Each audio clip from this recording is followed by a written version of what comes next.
I need my Morpher.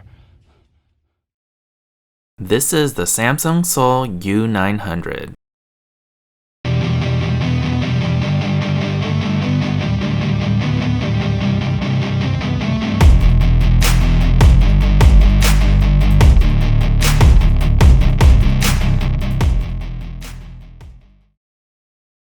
The Samsung Soul U900 is the phone I used from 2008 to 2010.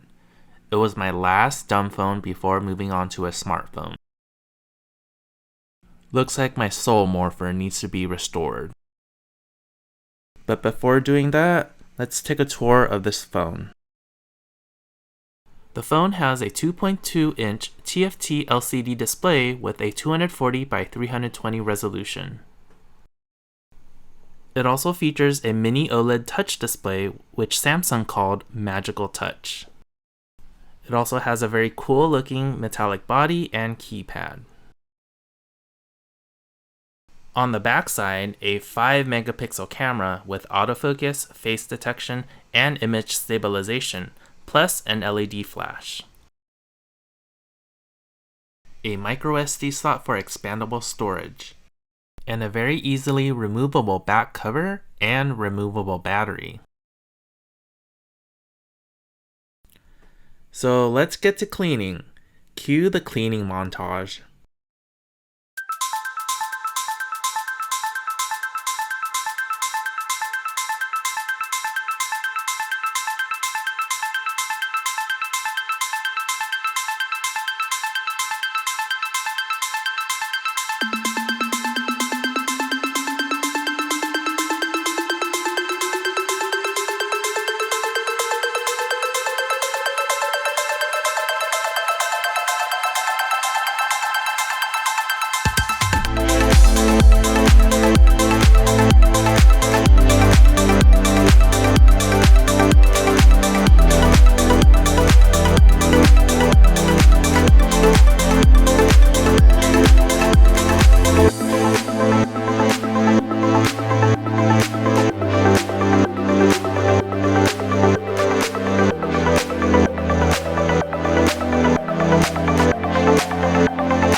It's morphin time!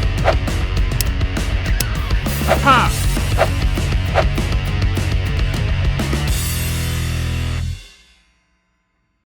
So why did I call this my Morpher? The slider mechanism on such a compact phone really felt like a power-up. I don't know if it was just me, but sliding up the screen just felt so good. With a little flick of the thumb, I get access to the keyboard and I can dial in the secret codes. These types of slider phones with a keypad or keyboard were really part of the transition to all-screen phones. If you remove the keypad altogether, you just have something similar to a smartphone today. It was inevitable once screens and chips became cheaper and better. So what led me to get this phone? The feature I wanted most was a good camera, but there weren't that many choices. During this period, phone cameras were pretty crappy with a low megapixel count. The iPhone 3G only had a 2-megapixel camera, but the Samsung Soul had a whopping 5-megapixel camera, which was pretty crazy at the time. The unique feature of this phone was the Magical Touch mini OLED display, which functioned as a dynamic control pad.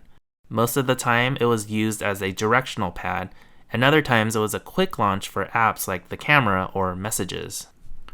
It was cool and innovative, but it was a little late to the touchscreen game since full touchscreen phones were already available.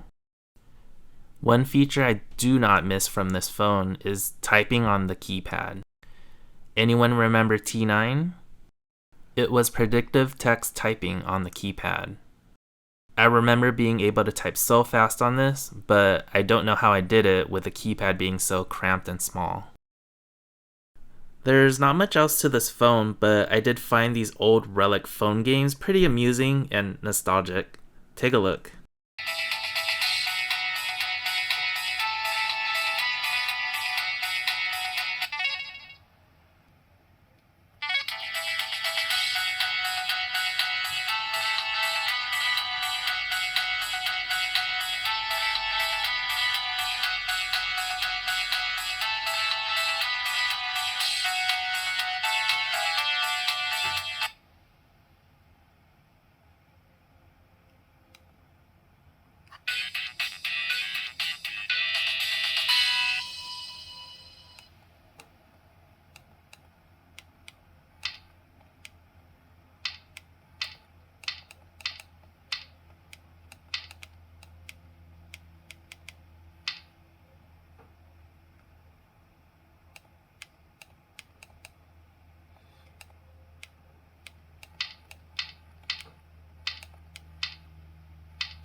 I really like this phone, and it served me well for 2 years until I finally moved to a smartphone.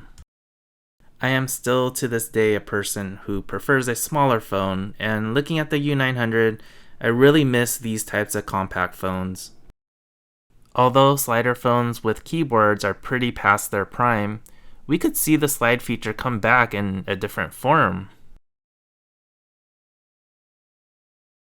So were you part of the slider generation? What slider phone did you have?